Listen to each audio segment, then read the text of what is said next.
In Excel, you're able to do something called freezing a pane. What it essentially means is that you are able to freeze a column or row in place so that it remains on your screen constantly whenever you're moving through a spreadsheet. It is extremely useful for larger spreadsheets because the most important information that you usually have in the first column or row is always on your screen. So how exactly do you do it? Well, we'll be going through this in this very video. First off, what you're going to do is, from the row of options at the very top, you want to head into the view menu. And next up, you'll see Freeze Panes as one of the options. So you want to click into that. There, you'll see 3 different options.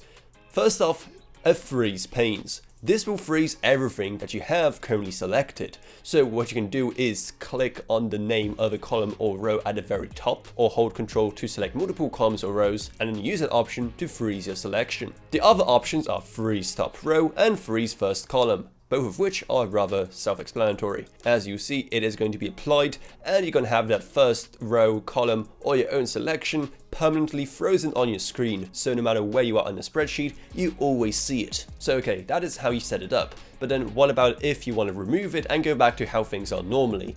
Well, if you go back in that view menu and go back into Freeze Panes, you'll see that the top option has changed and now says Unfreeze Panes. So if you just simply click on that, you'll be able to unfreeze everything, and then you can either make a new selection or continue working with a regular spreadsheet with nothing frozen. So that's exactly how you can set up frozen panes in Microsoft Excel. So hopefully you found this video helpful, and if you did, make sure to subscribe to How To Authority for more like this in the future.